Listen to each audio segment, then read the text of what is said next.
Welcome to 24 Hour Sports. Today we are going over my Week 2 NFL Power Rankings. I told you guys we were coming back with some heat, and I don't think nobody could have anticipated just what we have in store for today. Now, before we talk about a couple things within these Power Rankings, I want to preface this by saying this is reaction-based, this is analysis-based. It's not a prediction. If a team, we can say hypothetically, they win a couple games, they're probably 2-0 right now, and we know the theme of certain teams, said teams, that they go into the playoffs and then they blow it. And then certain teams, they don't start the season off good, then they go into the playoffs and win it. So it's converse when we talk about certain things like that. This is reaction-based. This is analysis-based, based off of these two games. Now let's get into it because we got some interesting things for the day. Let's roll it.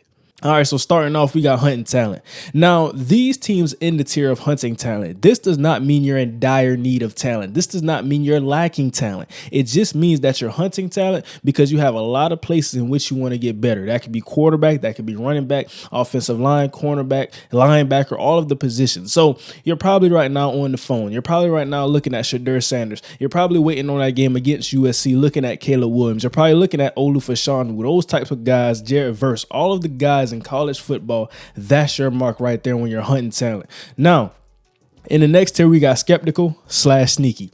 These are the teams which we can either be skeptical about or we can say they're pretty good and they're kind of sneaky and we got to watch them going into the next coming weeks. It's really some good teams in there. We're going to see it when we get to that point, but I think this is a very interesting tier.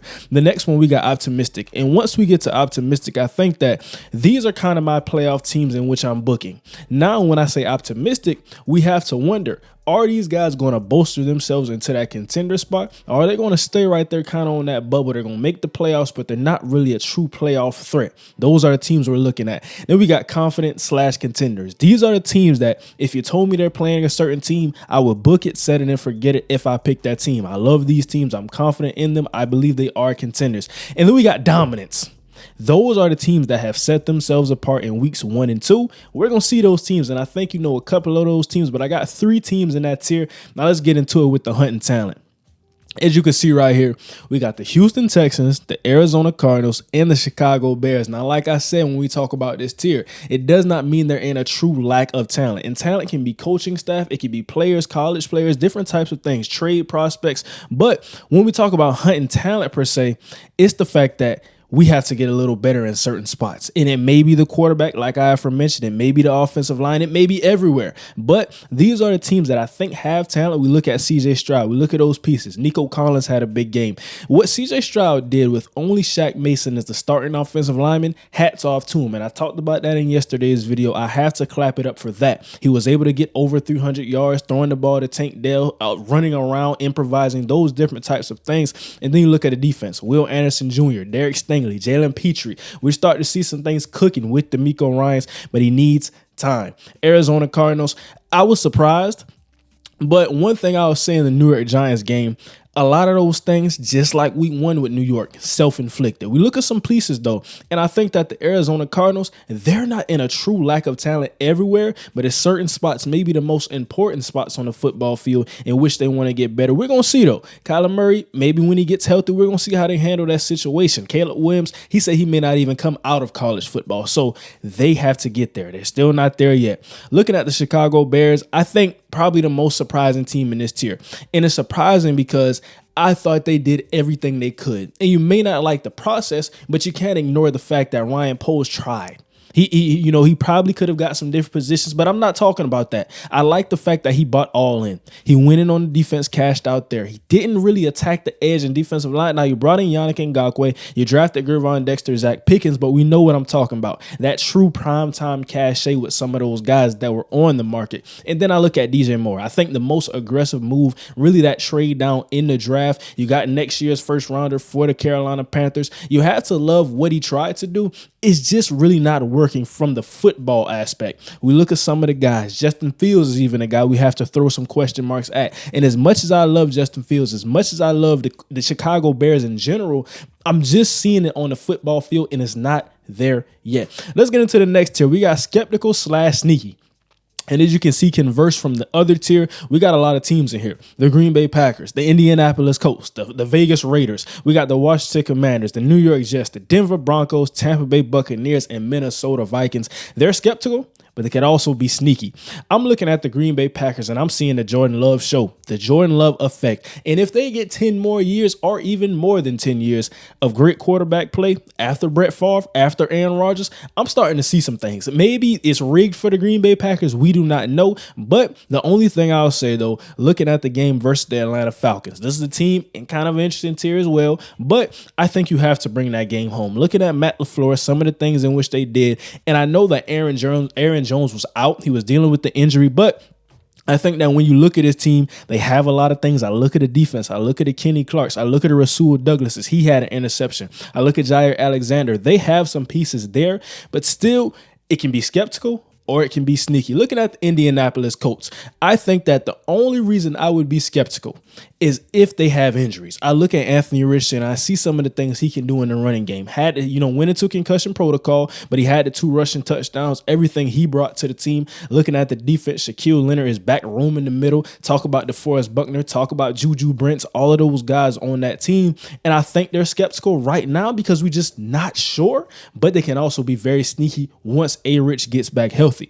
Las Vegas Raiders. I mean, let's talk about it.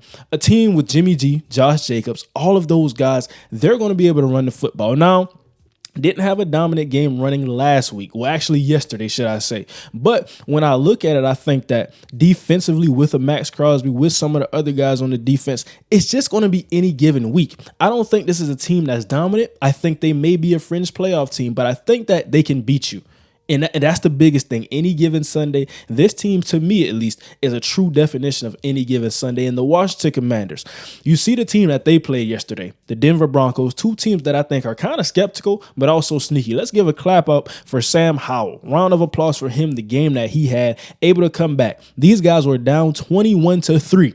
We talk about the Washington Commanders. I mean, Emmanuel Forbes had the crazy interception. I didn't even know if it was an interception. I actually thought he dropped it, but he was able to hold on to it. They got that called over. So we look at some of the things. Really, Sean Payton, Russell Wilson, the offense kind of slowed up, died down after what we saw early on. Marvin Mims, clap it up for him as well. Some of the guys who had big-time games yesterday, but I think that when you have some of those fumbles, some of those turnovers for Denver's side, Washington really capitalized on that. Shout out Chase Young. He got back healthy. He was on the field, had a sack and a half. I'm looking at Washington. I think it's skeptical because of Sam Howell. I'm not saying he's a bad player, but we just don't know. But it's also looking at the defense. They were first and third down defense last year. That's a reason to be sneaky without even an offense. So I look at that. I think they could be skeptical, but they're very sneaky. The New York Jets, understand, no Aaron Rodgers. We got Zach Wilson. And I didn't think Zach Wilson had a terrible game yesterday. I look at the first half, it was solid. And then once they started to turn over the ball a little bit, once they started to fumble a little bit, things kind of got away from them. 42 minutes of possession for the Dallas Cowboys. You're going to lose that game. Aaron Rodgers will lose that game. So I think that I look at the team, they still have a top 5 defense. Offensively, they still have Breece Hall. They still have Garrett Wilson. He made a big-time play with a touchdown yesterday. They still have the pieces that Aaron Rodgers would have been working with, but I think that is still skeptical because we just don't know how good Zach Wilson can be. He was the number 2 overall pick, albeit, but still some things we have to see. But if he even gets to click, just 75% of good quarterback play, this will be a sneaky team. Looking at the Denver Broncos, I'm skeptical. 0-2 right now. I think they have all the talent in the world. Marvin Mims. We talk about Cortland Sutton. He had a big-time game. Looking at the running backs, Javonte Williams. Looking at the offensive line, they brought in Mike McGlinchey. They tried to do their best to add talent right there, but I think it's still skeptical for me offensively. And then defensively, you really kind of lost momentum. And then you let Sam Howell come back into the game. Brian Robinson running the football for Washington. Just some things that have to be cleaned up. And I think you have to close a game like that. I don't care what happens. I don't care how it happens. I don't care if you turn the football over. You have to clean that up and close that game if you're Sean Payton and Russell Wilson, the Hall of Fame quarterback. I love the team. I think they could make some plays and possibly be a big-time playoff threat if everything clicks. But right now, it's just not clicking. 0-2, skeptical, but sneaky. Looking at the Tampa Bay Buccaneers, oh my gosh. I talked about Baker Mayfield, everything that he brings to the team, what he's been doing yesterday. And I talked about those 2 to 3 plays where there were guys just over him, draped over him, and you didn't know if he was going to make the play or whatever was going to happen. He just scrambled out of the pocket, looked downfield, made the throw. Big time plays out of Baker Mayfield. We know what they have around him. Mike Evans, Chris Godwin, Cade Otton is coming on as a young tight end. We look at the defense, Devin White, Levante Davis of the world, Vita Veas, Antoine Winfield is back healthy and shining. So I think they're skeptical because we don't want to set any expectations on Baker, but they're sneaky because they're winning football games and we're seeing the talent shine through. The Minnesota Vikings just outright skeptical to me. So I think that I look at Kirk Cousins. We know the connection with Justin Jefferson. Jordan Addison is coming on as a young receiver. A guy that we're going to have to watch is the best rookie receiver in the NFL. But defensively, though, I think they're still trying to get it together with Brian Flores, seeing some things. And really, when I think overall of what's going on with the defense, I look at that cover 8 beater by the Philadelphia Eagles. Just schemed them up, beat Brian Flores in his scheme. We look at the Philadelphia Eagles. Shout out Brian Johnson for calling up the play. So still some things that have to be panned out and really ironed out with the Minnesota Vikings, but we know we cannot ever count out Kevin O'Connell. So I look at that team. I think we have to respect it, but they're skeptical to me right now. Also could be sneaky. Now we get into our next tier, and this is the tier for optimism. This is where we start to shine a little bit. This is where we start to look at some of these players and say, some of these teams and say, I mean, I'm looking at the Tennessee Titans, what they did yesterday against the LA Chargers, and we could really talk about both of these teams because they played each other in the same tier. So I think that I'm optimistic for the Chargers because you have all of that talent. You got Justin Herbert. He just got paid a big time contract. Brandon Staley, he's on the hot seat for me right now, and a lot of people are really talking about it, but I kind of saw this coming into the game, and as the game was going on, I'm looking at it and I'm saying, all of the talent, you have a lead. You just can't lose the football game against the Tennessee Titans in that manner, in that magnitude, really. But I think that for the Tennessee Titans, though, Ryan Tannehill was comfortable in the pocket. Joey Bosa had a couple sacks, but outside of that, I think he was comfortable, got the ball to Treylon Burks, got the ball to DeAndre Hopkins, and then Derrick Henry had some carries. So we know they could stop the run defensively, but I think that in the back end, when they're fully healthy, they have some really solid guys. They still got Kevin Byard. He has some things going on in the offseason, but he's still a Tennessee Titan. I think this is a team that I'm optimistic about because if they click, this is a team who got to the AFC Championship just a couple years ago when they all clicked. Mike Vrabel, one of the best head coaches in all of football, something we have to talk about. Now I'm looking at the Detroit Lions. I'm very optimistic, and I think that the game against the Seattle Seahawks, again, two teams in the same tier, it was just really a stump in the road. I don't think this says anything. I mean, it says a couple things really with the pass rush, with some of the other things, some of the guys outside of Amon-Ra St. Brown. I mean, I look at Josh Reynolds. He had a big-time game, but I think that when you have David Montgomery, some of those turnovers, David Montgomery also got injured in this game. You look at it and you say depth. Jahmyr Gibbs, I thought he would come on and be a big-time guy in this game. Not saying he's a bad player at all because he's special, but I'm saying in this game particularly, I thought I would see a little bit more as far as how they used them. They tried to get him on the edge, but the Seattle Seahawks weren't having it. So that's something you have to look at and say, but I think there's still a lot of room for optimism. Like I said, these are my playoff teams. I'm still expecting the playoff berth, which they haven't seen in a couple years, but I think that with the Seattle Seahawks, you see Geno Smith, it wasn't a fluke. I think that week one was kind of rough, but we're going to talk about another team in this same tier in the LA Rams. They're coming back. A lot of people thought they were one-year wonders with the Super Bowl, but I mean, it's not that. And I'm talking about the Seattle Seahawks right now, though. I think that Kenneth Walker, Zach Charbonnet tried to get those guys involved. DK Metcalf, he's going to flash every game when he can, when they get him the football. Tyler Lockett, another guy we saw. So I think that really it was just the timely plays and some of the penalties. Some calls went the way of the Seattle Seahawks. That's just something we had to see. But when you have injuries at the tackle positions and you're still comfortable in the pocket, Geno Smith is a good quarterback. He's a top 10 to 12 quarterback in the NFL. You give him that time, he's going to cook with the weaponry that he has in Seattle. I'm still optimistic about that team. I mean, I look at week one, it was kind of rough offensively, really, against the LA Rams. But like I said, we still got to watch out for those guys. Now, the New York Giants. I'm very happy with the New York Giants because the biggest thing I'll say is that I talked about it when talking about Arizona. Self-inflicted wounds, self-inflicted things you're putting on yourself, self-harm. You didn't have to put yourself down into that 20-3 hole. You didn't have to do that. But when you look at some of the things that happen with the New York Giants, I think they come up and then they really came back. That's the team that you expect. That's the team that you see. And then conversely, when you go against the Dallas Cowboys in week one and you lose a game 40-0, it's really just saying that we have to understand we can't start the game like that. Brian Dable, somebody in that room, let's be the motivator. If it's Mike Kafka, if it's Wink Martindale, let's be the motivator. Get these guys ready. If it's pregame, if it's warm up, whatever it takes to motivate these guys and start the game off like we saw them play in the second half. I still think the Giants are a good team, and it's crazy because I have more faith than some Giants fans. Guys really did not buy into the team. Guys really thought that we're losing to the Arizona Cardinals, the season is over, it's terrible. Just be patient though, especially with Jonathan Gannon. He's known to do some crazy things defensively and let teams back in the game. So I'm looking at that and I'm saying, okay, this is a team they're showing me in that second half, and albeit it is the Arizona Cardinals, but I think they still have some talent defensively. This was a good win, regardless of the name value, what you think. I think that this was a good win for New York. The New England Patriots, they stuck in there with the Miami Dolphins. It's just like we won one play away. Mike Gesicki, he had the pitch to Cole Strange. And then you have things like that and you try to get the first down. The ref should have called that one a first down. I'm sorry. Watching the game, just for the viewers, just for the entertainment value, why do you not call that a first down? That's just something I'm wondering with those guys. But like I said, a very good game, two good teams. And I was wondering, what was Bill Belichick's plan? How could he stick in the game with a Tyreek Hill, with a Tua Tagovailoa? He did it, though. He was right there when it counted and when it mattered the most. So I'm happy about that. I love to see that for New England. And then the Atlanta Falcons. They're going to run the football. Arthur Smith said it. We all know it. Arthur Blank, they brought in, they got the team. They brought in some defensive pieces. Jesse Bates is flashing. Looking at everything they're doing. AJ Terrell on the back end. The defensive line. I think that this will be a solid team and a very good team.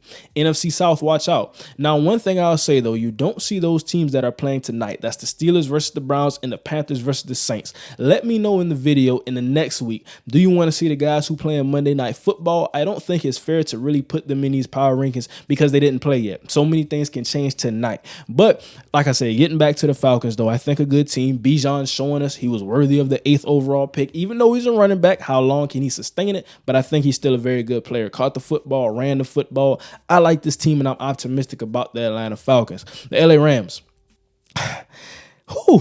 Matthew Stafford is still that guy. Now, he threw some late picks, and I think that he was really trying to push the ball down the field, trying to get some plays, really when they almost had a shot at beating the San Francisco 49ers. This is a team that's ranked extremely high in my tiers, as we'll see through the rest of the video, but I look at it and say, oh my gosh. I was really happy with how he played. Puka Nacua. Let's give that guy his props. And a lot of people are saying Jerry Rice. Let's slow it down a little bit. But you think about it, with a rookie, the first 2 games and the production that he's having without a Cooper Kupp in none of this scheme. You're looking at that. You're looking at Tutu Atwell, the Van Jeffersons of the world, some of the tight ends, Higbees. They don't have their guy, but they're still making it work. We look at Steve Avila, some of the guys on the offensive line. You don't even have Joe Noteboom. So I think that what they've been able to do, and really that young defense. Now, they gave up some runs to Christian McCaffrey, gave up some passes to Jawan Jennings, Deebo Samuels of the world. They have to tackle Deebo Samuel. On that screen pass, it was to the left side of the field. I think it was 4th quarter, and he broke about 3 to 4 tackles, got in. That play was a change in the game by Deebo Samuel. Round of applause for him. But I think that the biggest thing is they're making some plays. This is a good football team. Even though they're extremely young, starting a bunch of rookies on offense and defense, I think I look at the team and say, okay, if Matthew Stafford can stay healthy, Sean McVay is calling these plays, I'm very optimistic about this team. Now, let's get into the next tier, and that's confidence/contenders.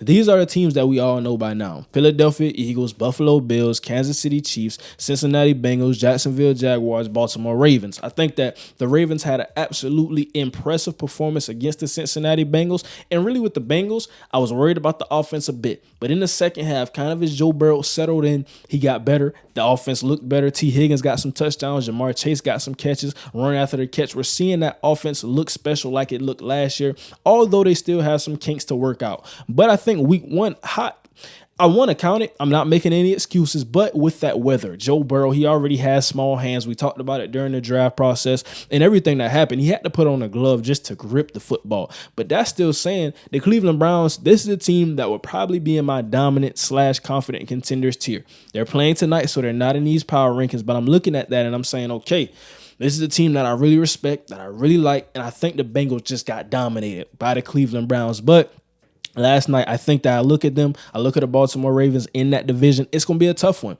This is probably a division that's going to have 3 playoff teams when I talk about the Browns, Ravens, Bengals. So I like that. I'm confident about those teams. Those are my contenders. The Jacksonville Jaguars played the Kansas City Chiefs yesterday, and I think it was another big time game. I look at everything that happened, and really, I think the biggest thing for me is that Patrick Mahomes, I don't know if he's had a defense collectively at all 3 levels that's going to be as good as this one. I talked about that in yesterday's video, but I'm looking at it and I'm saying, man, the Jacksonville Jaguars had chances to win this football game. Trevor Lawrence missed some throws, had some things. They couldn't really convert on 3rd down. It was a rough game for them, but we also got to credit the Kansas City Chiefs. Jalen Watson has some big-time tackles at the line of scrimmage, and he's a corner. So seeing the physicality right there, seeing everything they did. Now, I still like Jacksonville. I think that it's really, you played a great team, so you looked a little mundane, but next week I think they'll get back to it. I'm still confident in them. They're still one of my contenders. Kansas City, we know we can't count them out. Travis Kelce was back. Chris Jones was back. This is a team with Patrick Mahomes. You're always going to be a contender. Now, the Philadelphia Eagles, I'm confident in them. They haven't had those dominant performances as of yet. Now, DeAndre Swift, he had a big-time game on the ground. Had over 170 yards when they settled in, stopped throwing the football because it's just not there yet. Jalen Hurts, the receivers, everything, even with Brian Johnson, offensive coordinator-wise, they still have some kinks to work out, but they have all of the talent. This is a team that was in the Super Bowl last year. Let's not forget, and I respect that. But right now, I think that I'm confident in them because I know what they are, and I'm seeing flashes of it. It's not really consistent because I look at the New England game. They could have lost that game. I look at the Minnesota game. They could have lost that game, but I'm confident because when it came down to it, they know how to win. That's the biggest thing I look at with the Philadelphia Eagles. I think about the Colts game last year. They almost lost to the Indianapolis Colts, the team that got the 4th overall pick. But they won the game because Jalen Hurts. He's poised. He's calm. He's never rattled. I'm liking what I'm seeing out of that team, even though they still have some things to work out. Also defensively with the linebacker core as well to throw that in. But I look at the defensive line. I look at the corner, some of the different things. James Bradbury has to get healthy, and you still have to say this is a team that will be good. Now, getting over to the Buffalo Bills, though, I think that seeing what they did to the Vegas Raiders, I was really confident in that performance. Now, understanding week 1, I don't think it was terrible, but I think Josh Allen's turnovers. You have those turnovers against the team that can run the football in the New York Jets, you're going to lose. I think that's the biggest thing we're saying, kind of how the storylines went. You know, Aaron Rodgers tore his Achilles, so many things going on. The Buffalo Bills really just laid an egg against the New York Jets. There's no business losing that game. No reason you should have lost that game, but you came out and you showed how good of a team you are. I do respect the Las Vegas Raiders. I don't think they're world beaters, but that's still a good win. We cannot count it out just because they blew the Las Vegas Raiders out. I'm confident in this team. I think they will be a contender in the AFC East. Now, let's assert dominance. These are my top 3 teams right now in the NFL. Regardless of order, I'll let you order them in the comments. The Miami Dolphins, the San Francisco 49ers, the Dallas Cowboys. The performances they're putting on are outright special. I'm looking at what they did against a very good LA Rams team who we thought wouldn't be that good. I like that. I like the defense. I like how they blitzed Fred Warner, got him on some different slants and different types of things. Nobody can block Javon Hargrave, Nick Bosa, all the guys that you're looking at. I mean, I think the biggest thing that I'm seeing is that Isaiah Oliver, we brought him in from the Atlanta Falcons and how good he's playing. I knew he was a good player, but seeing how he fits into the scheme is kind of that big nickel role. Hufunga's flying around. Fred Warner, of course, he's flying around. Dre Greenlaw, he's flying around. You got Diomede Lenore, all the guys on the back end. I really, really, really like that defense. And really, it's with them and the Dallas Cowboys for the best defense in football right now. I like the Jets as well, some other teams we could talk about, but that's the cream of the crop. That's where you want to be at. That's where you want to get to if you're a defensive coach right now. You look at Steve Wilkes, you look at Dan Quinn. And then I think also we saw a defense flying around for Miami. A lot of people won't give credit to the Patriots offense, but I do think it's better. Bill O'Brien has that team flowing. Mac Jones looks comfortable. Turned over the ball yesterday, but I still think a good game, though, overall, when we look at what Mac Jones did. And then you think about it, offensively, Mike McDaniel, he's a genius. Some people call him the nerd. Some people call him the mastermind. Whatever name you want to grant him, he's a great play caller. He has that offense flying around. You know, it's funny because I heard the saying, you can hit the door, you can hit the knob, you can hit a window, you can hit anything, but Tua is the guy that can hit the keyhole. That's how pinpoint accurate he is from within the pocket. So Mike McDaniel has everything going on right there, and I really love the offense. I think they'll finish as a top 3 offense in all of football, seeing how they run the wide zone schemes. They can run a jet sweep with some of those guys in that receiving core. Some of the guys in the running back core, get them in motion. I mean, you still got A-Chain when he gets fully healthy in the room. Raheem Mostert is holding it down. So I'm feeling really good about that. I'm looking at the tight end group. Offensive line is playing pretty solid. I would say Tua, he hasn't gotten sacked much, even though Teron Armstead missed the first game. So I got to clock that in. I got to book that, set it, and forget it. I love the Dolphins right now. And you can tell me what you think in the comments, but I'm really sold on this team. Let me know down below in the comments what you think about my Week 2 NFL Power Ranking tiers. I put in a lot of time making these graphics, so give me some feedback. What do you think about the process? What do you think about the graphics, the tiers, everything that we did in this video? And also, what do you think about the actual tiers, the teams in the tiers? Let me know. Is a team too high? Is a team too low? Maybe you don't like what I said about a team. Why do you feel that I should feel a different way about your team, or maybe any team in general? Let me know down below in the comments. Don't forget to like, comment, and subscribe. And as always, thank you for watching. And now, we out.